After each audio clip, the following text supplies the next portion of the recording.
you for joining us for live paranormal radio. From the paranormal to the unexplained, it all happens here. It all happens here. Looking to enhance your radio experience? Participate in our live video chat 24/7 with our live paranormal radio show hosts and other like-minded people. Live. Paranormal.com, the only interactive social chat room supported by Full Interaction Media. Stop by now and join the fun. Stop by now and join the fun.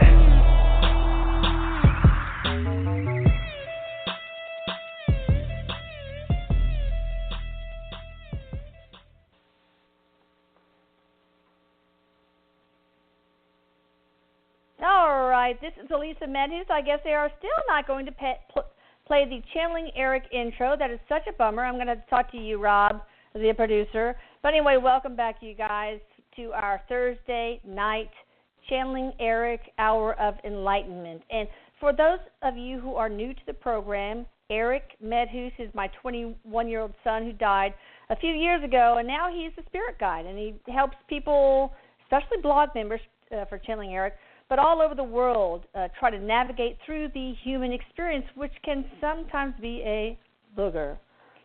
So usually we start out with Erik sharing a little wisdom, and then we accept callers so they can ask their questions. I want to first start out with welcoming Kim Babcock, his spirit translator. Hi, Kim. Thank you. Hello there, and hello, everyone. Thanks for joining us.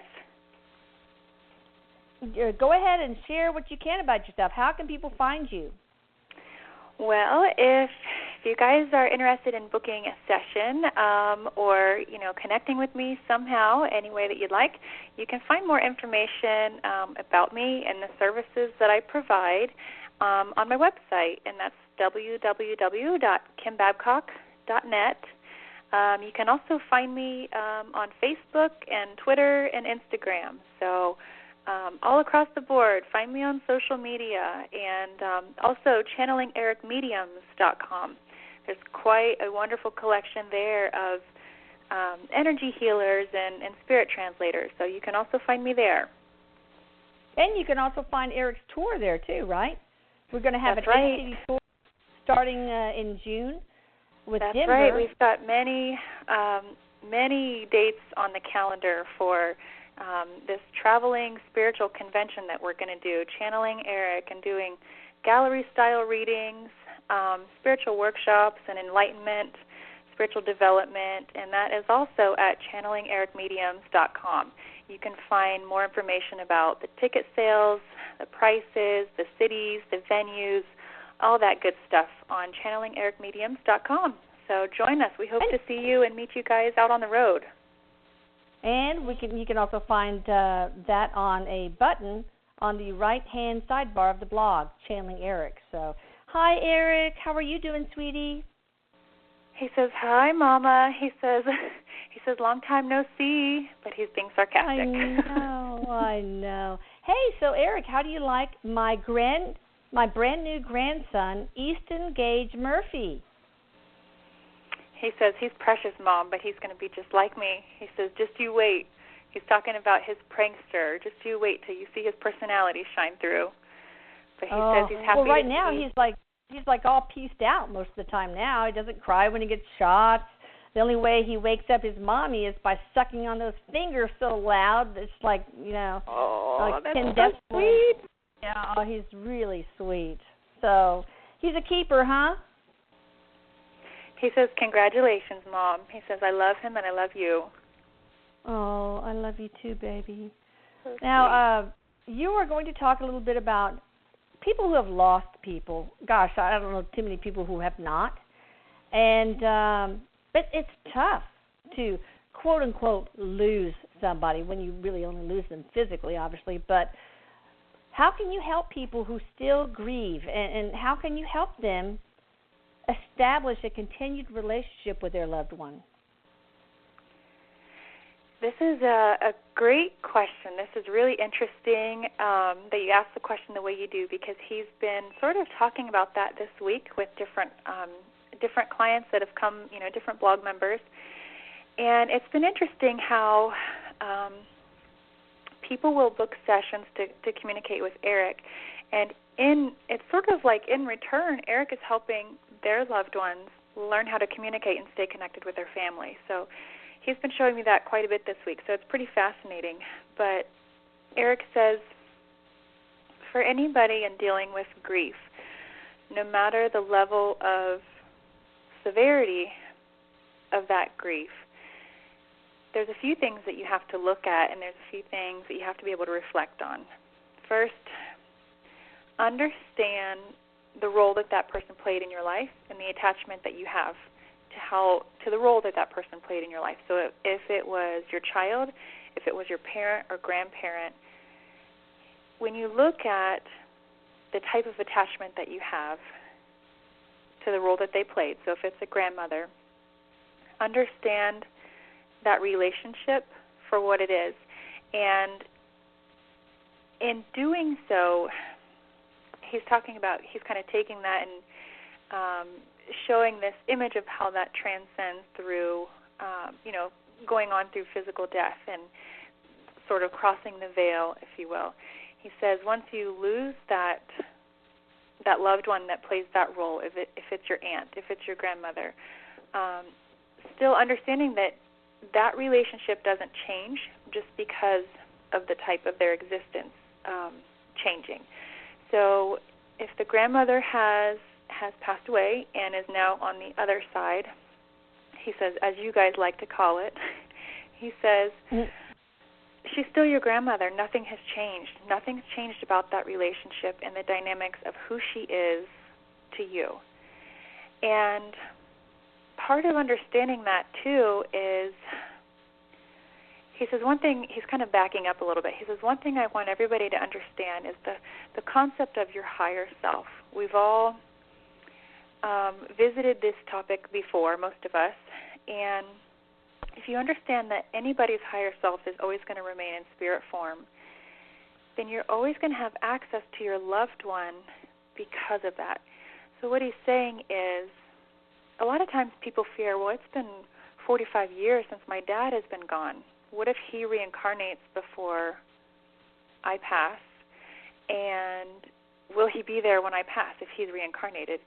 And Erik is saying, he says, don't worry about that, because the way that you know them and the form that you know them, that they're expressed in your physical life, you'll still see them that way on the other side. Even if they have chosen to reincarnate, this gets into the whole concept, he says, of being able to split yourself into many versions of yourself, or, variations of consciousness. But your loved ones will still be there on the other side. So what's important to know and realize is, just because the physical nature of your relationship has changed, the spiritual nature of it hasn't changed. In fact, it has every possibility to be able to grow stronger. But oftentimes we focus too much on the absence of something, and we get stuck in our grief because of that absence. So if it's the absence of touch, the absence of talking, of interacting and seeing, we focus on that, and that sort of impedes our ability to maintain a relationship. He says, and also humans have a need and a tendency to need tangibility to a relationship. So no matter what kind of relationship it is, I need to see it, I need to touch it, feel it, I need to know it's there with my physical senses. For sure, because it is a 3D world after all. Yeah. And he says when you can shift your consciousness slightly to understand that that's not always needed to maintain a relationship with your loved one, you'll kind of, in that shifting, you'll allow yourself to lessen the severity of your grief. And then also, if you take time to reflect back and look at, no matter how deep the pain, no matter how severe the loss, and how jarring it could be, there's still value in it. If you can really dig deep enough to find the value in it and the purpose in that, going through that event, then you automatically are providing yourself a sense of healing.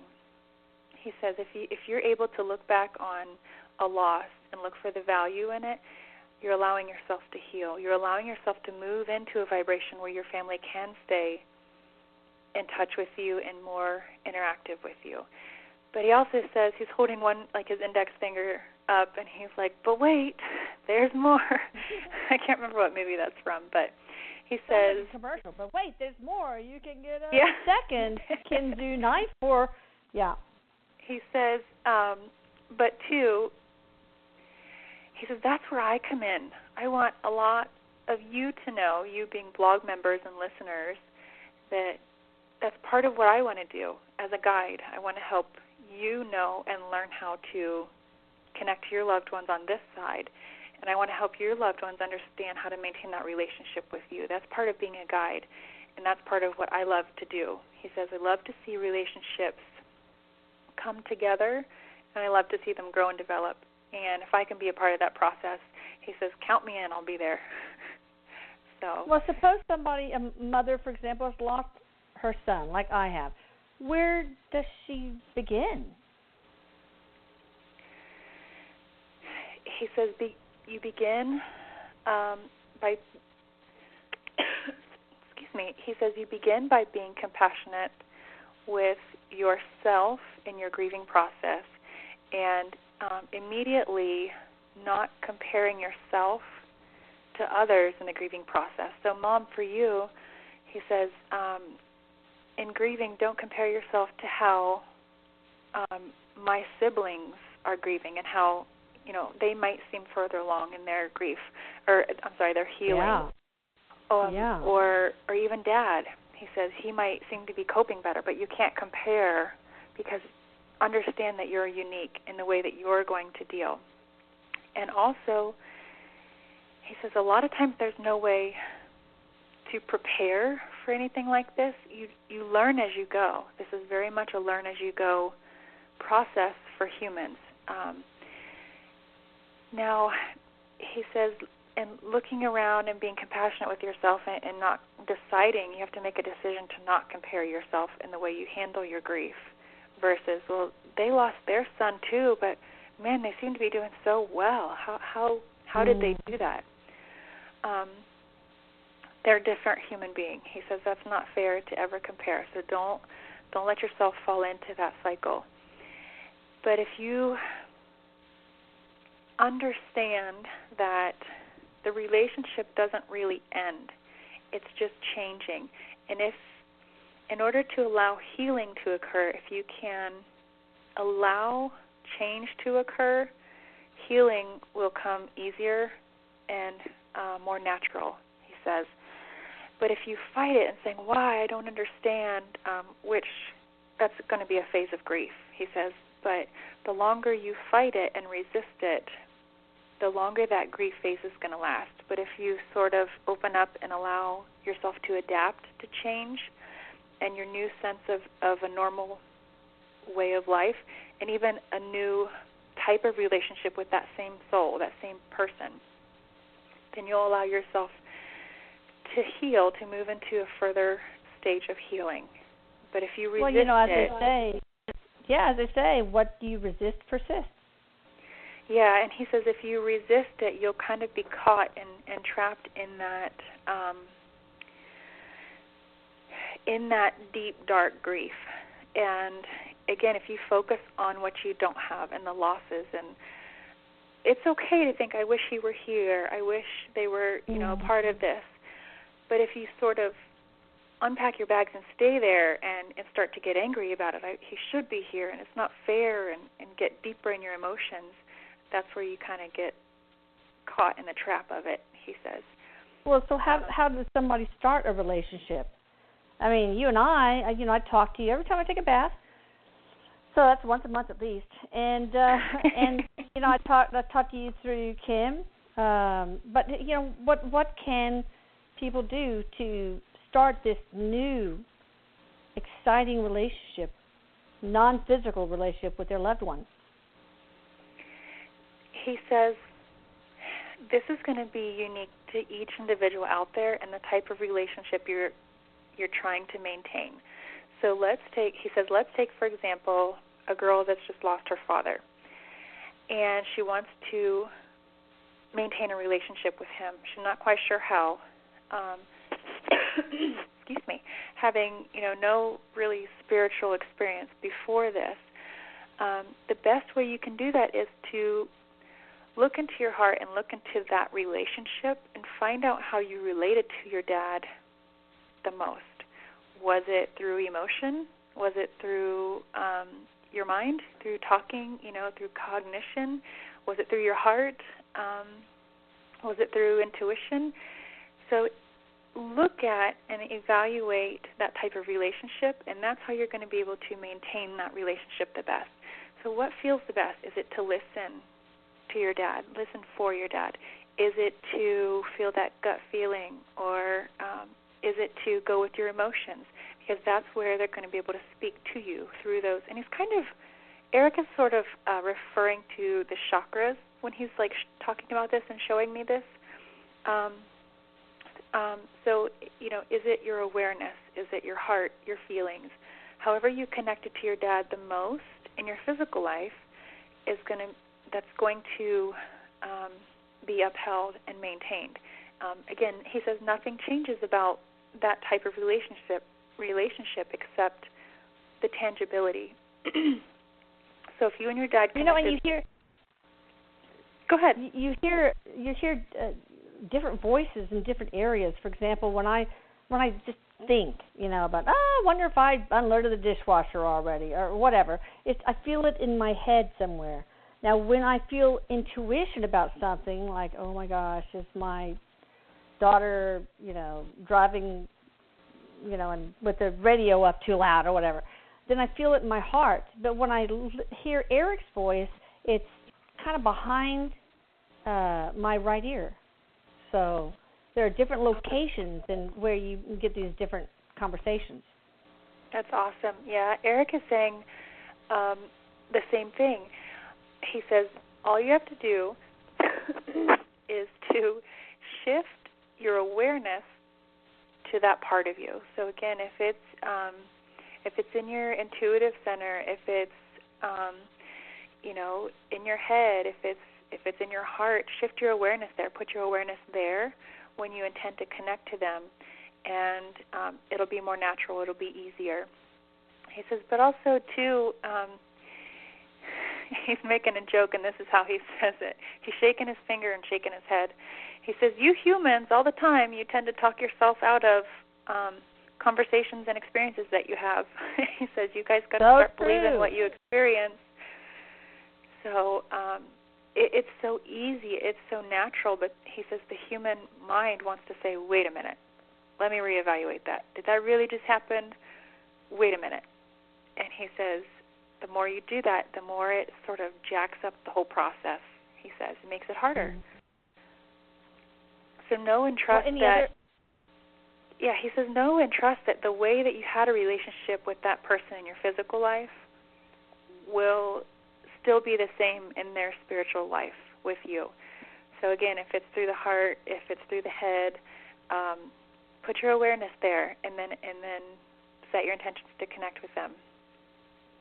And you could just start a conversation, right? Like I'll just say, "Hey, how's it hanging, Erik?" And I hear him, behind my right ear, and then we carry on a conversation. And sometimes his voice is in his voice, sometimes it's in my voice. And I've learned that it really doesn't make any difference. Right. Yeah, it definitely doesn't make any difference. And you just know that when you hear these conversations, that you're not the source of the other end. When you're hearing things from Erik, you know that you're not the source of that information. And that's how you know it's them. And Erik is saying the same thing, and he's actually giving an example. So, Dad, if you're listening, sorry, but I'm going to call you out on this one.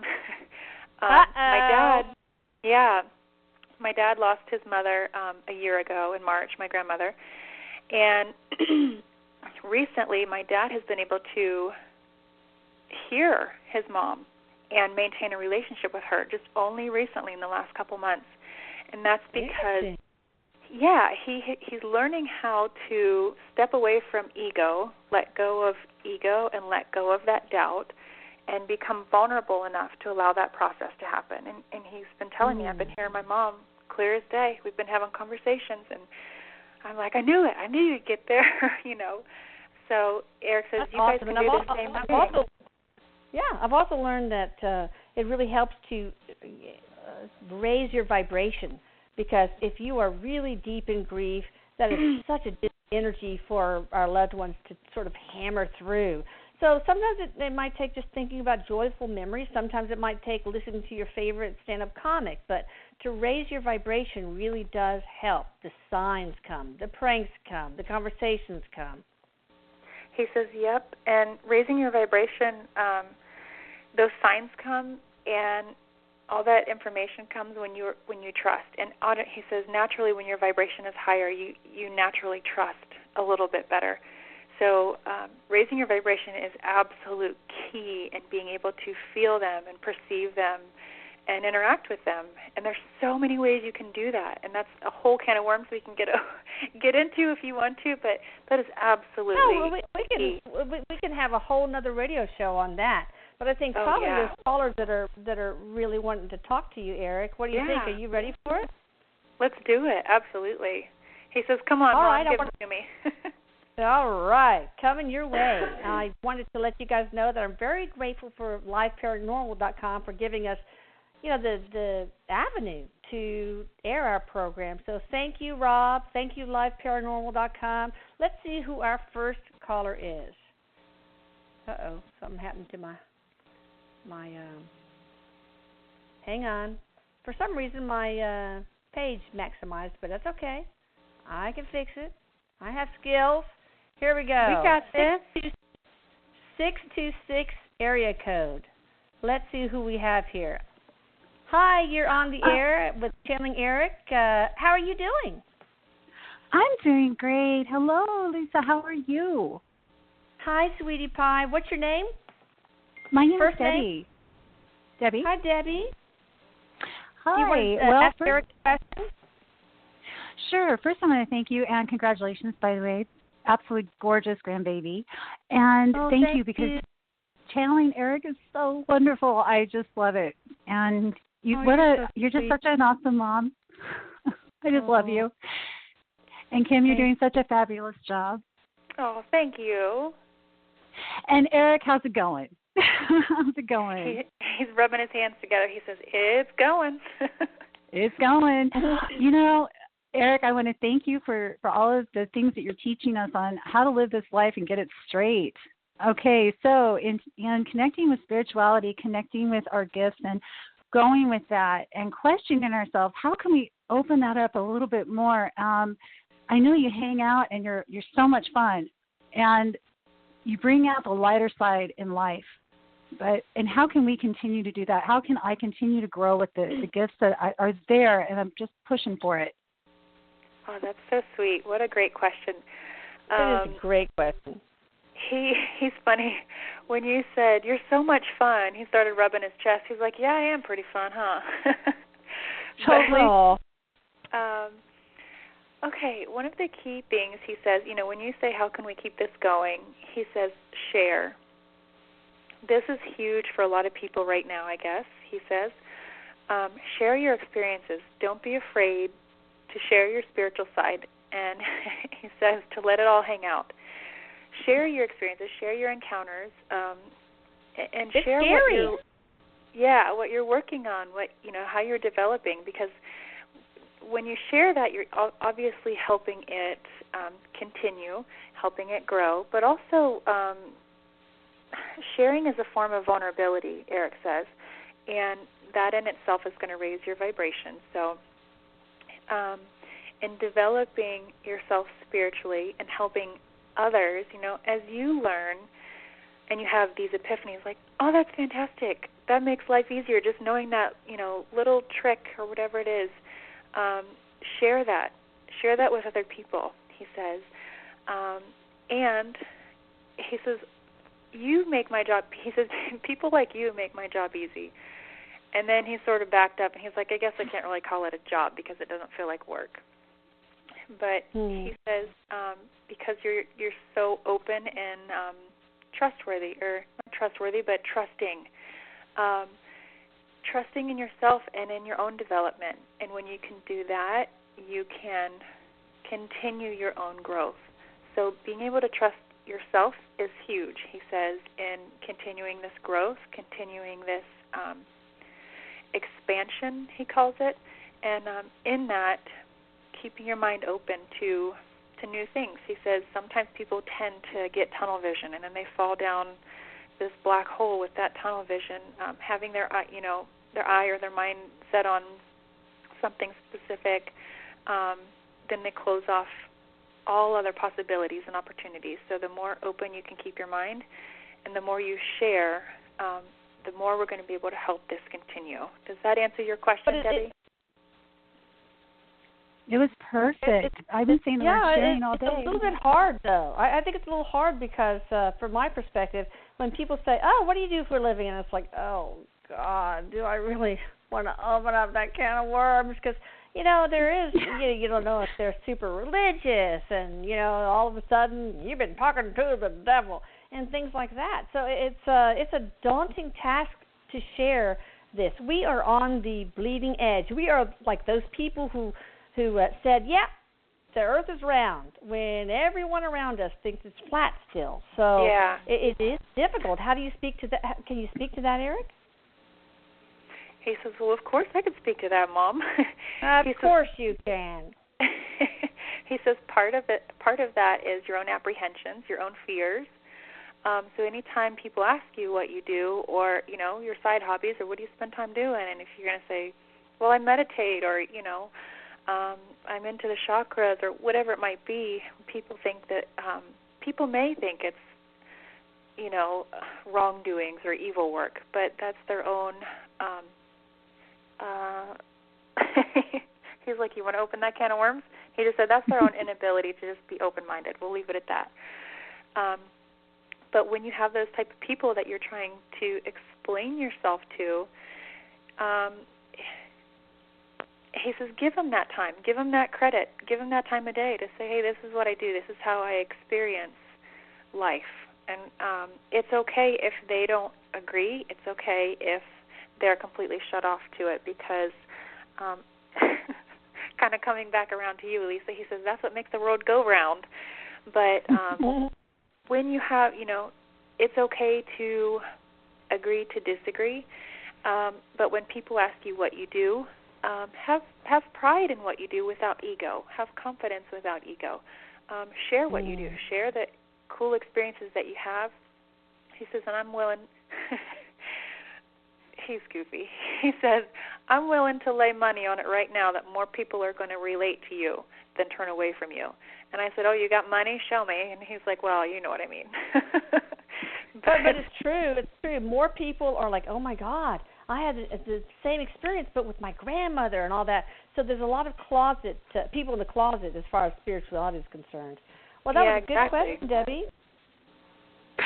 Yeah, I think that was fabulous, and he's so right on it. And I have to tell you, he's just a crack up. He lets us know he's around, and even though I'm still kind of but in helping, with everything he said, we're going forward and we're helping others.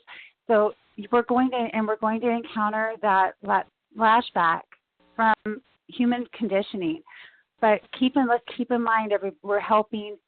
Just even if it's one person, we're stepping forward, and we're stepping forward in that faith and that knowing. And Erik, thank you, because you're bringing so much to the forefront that needs to be, and you're helping people like me grow to go out there and continue to help do the work. And it's awesome. I couldn't be more. I'm so grateful to you.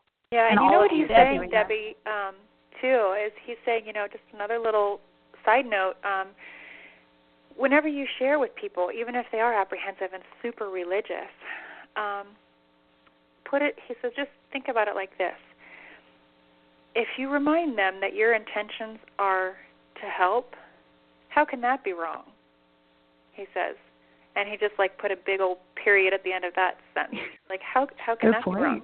So it doesn't matter how you're helping, but if you're willing, if you're trying to help, and this is how you're doing it, how's that wrong? So people are going to have different views on what is considered help and what's right help or wrong help, he says. But as long as you keep that in the forefront of your thoughts, he says, you'll make more connections than you think. more people will relate rather than turn away. I believe it.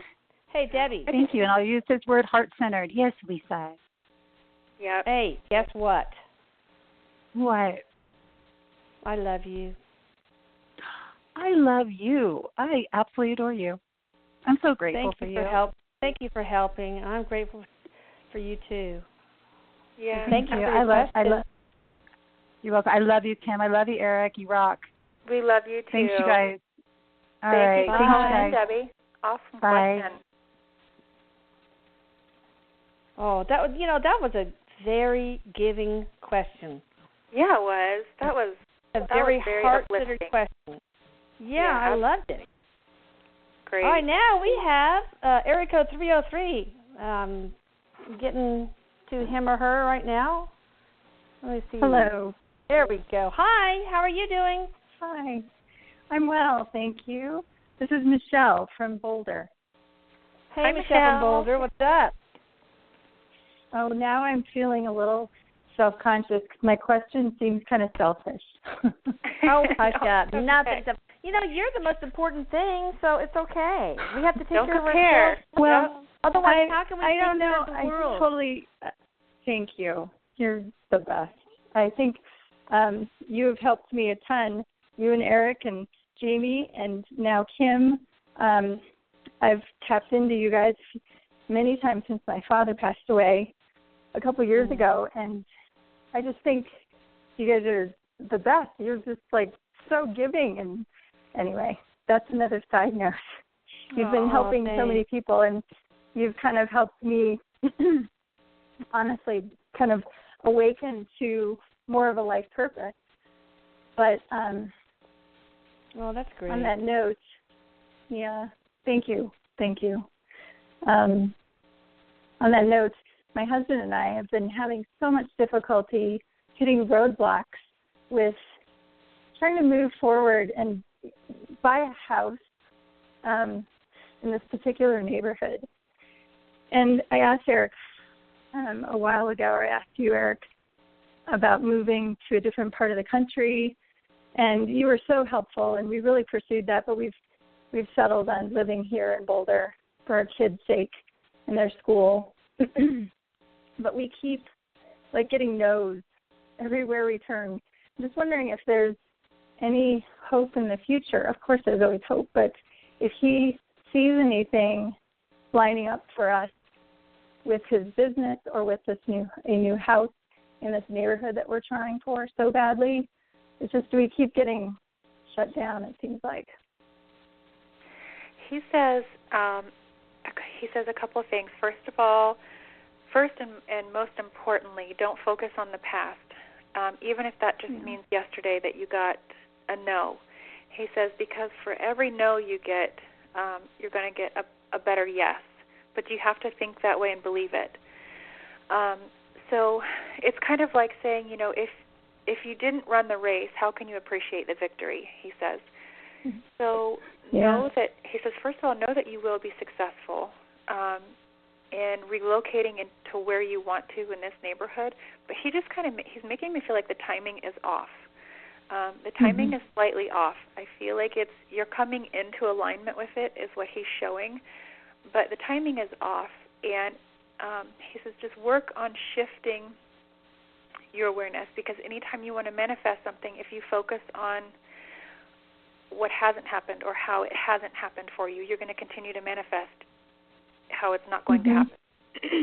So as hard as that is, he's like, I know that's hard. That's part of the human experience, and that's part of the struggle is how can we maintain hope when we've had the door shut in our face many, many times. But he's telling you to get creative with your approach, whatever that means to you, if it's, approaching a housing, like a housing division, or what is the committee called? But the way that HOA. Yes. Oh, HOA. Okay. If it's like getting creative in the way that you approach them, or getting creative with your husband in the way he approaches his work or his work changes. He said, get a little more creative and I know this sounds cliche, he says, but keep your eye on the prize, because if you lose sight of the prize, the universe is going to lose its ability to help you manifest it. So, well, would it help for them to to act and have their whole thought processes like they are already in the neighborhood they want to be in? He's kind of laughing. He says, absolutely. That's part of... That's right. Laugh at your old mom. Great. Hit her while she's down. No, he says that's part of the whole... yeah. Well, the reason why he's laughing is because I've been channeling Erik to do this 3-step thing he wanted to do about manifestation, because he's wanting to help people learn how to manifest whatever it is they want. And Good. I just finished, I put the last one up today on my blog about how to actually harvest that manifestation. So it was a 3-step phase, and he's saying, planting the seeds, nourishing the seeds, and then harvesting your crop from the seed. So plant it. Start taking action like it's going to happen. And then nourishing the seeds means just like what you said, Mom. He says, start, if it's looking at different school districts or different things to do in that neighborhood, start aligning with existing there or being there, and start making those changes and preparing for them. And then when it comes, to harvesting, just working on aligning with that existence, aligning with that vibration. What does it mean to live there? Does it mean, being a part of this community or a part of these certain events? So start aligning with those, and you'll be able to see it manifest much sooner. But also don't ask those questions like how, when, why, because that slows down the manifestation of it. So that's go lack to of the local trust, park in the community. Yeah. Go yeah, to the and local park there. If it helps, Michelle, like he's a you little are, bit more... They live there. Sorry. Yeah, no, that's okay. If it helps, there's, I had posted this on my blog at kimbabcock.net, and this was this whole thing that Erik wanted to talk about how to manifest things. So it's a little more in detail, if that would help you at all. But he keeps showing me the images of what we posted. So I think he wants you to check it out, because I think that will help you change your vibration and be able to manifest this move. Great idea. Back to this. Right. Yep. He says, don't focus on the nose. I feel hopeful, Michelle. Oh, thanks, Elisa. Yeah. Sure. Yep. Yeah. Restore your hope. I do too. Oh, Good. Thanks so much. And best of luck, you Michelle. Yeah, thanks so much. I love you guys. You're so welcome. We love you back. Okay. Bye. Bye-bye. Bye. I feel excited for her. I really do. I know. Stuff like that can be difficult, and it kind of reminded me of when I was trying to open my shop, and we didn't have a location, and we kept getting no's, and I was just like, I'm not going to take no for an answer. I'm going to figure this out. So. Pam is showing her bullheaded side. Hey, listen, I want to remind everybody that we are airing through liveparanormal.com, and shout out to them. Thank you. Without them, this would not be possible. And now I'm talking to somebody on the 601 area code. What's your first name? Hey, my name's Jim. I'm from Mississippi. Hey, Jim, what's up? Hi, Jim. Ain't much to it. I done read everything you put on there on the internet about the last 4 years. First one was Sonny Bono. I just got one little question. I'm going to get off here. Southerner.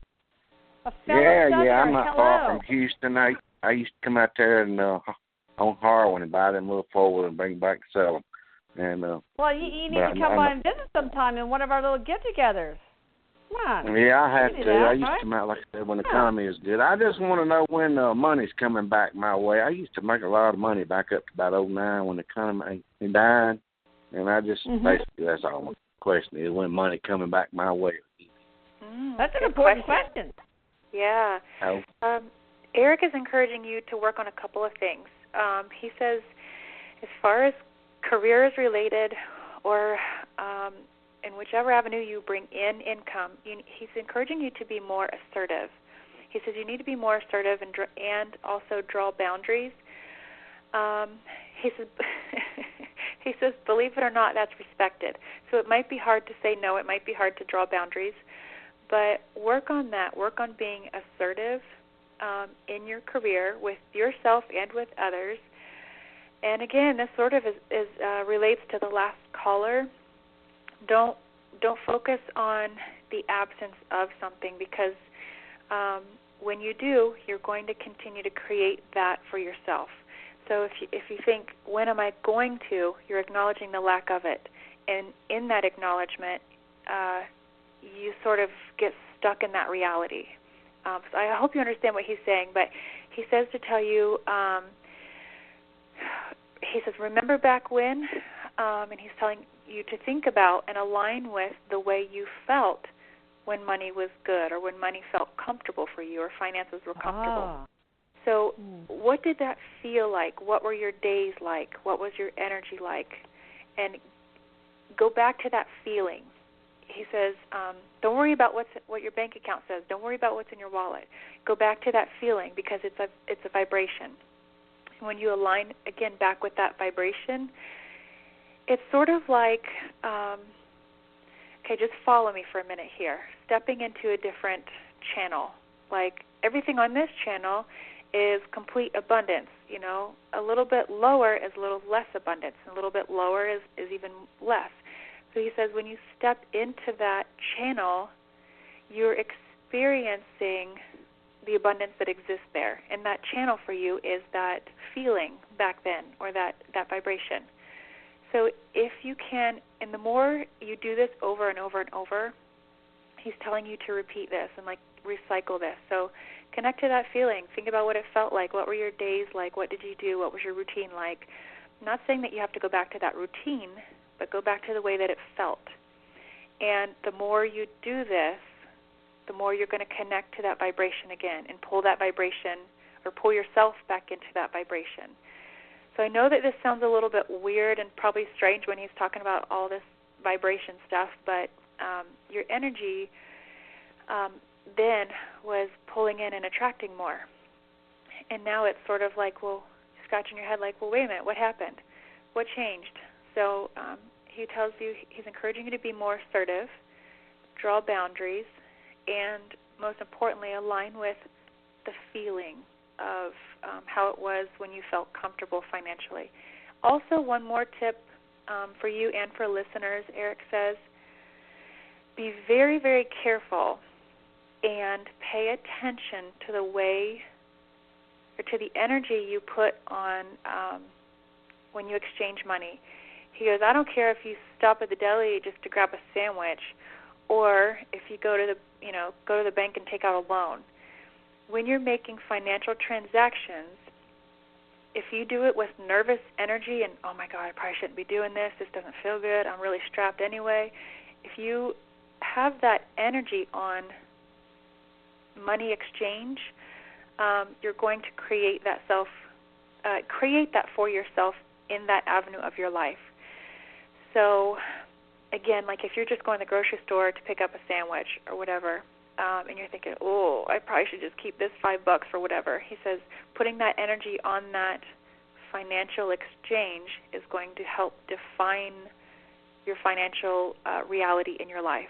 So kind of be careful with... If Jim does all these things, Erik, what's the timeline here?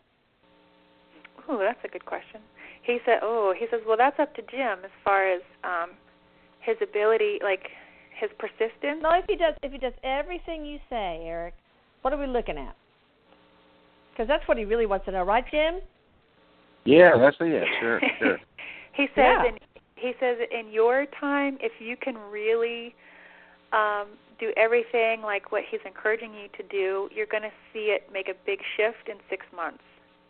He says, in order for it to kind of play out and take effect to where you're going to experience change, he says if you can do all that, you'll see it in at least 6 months.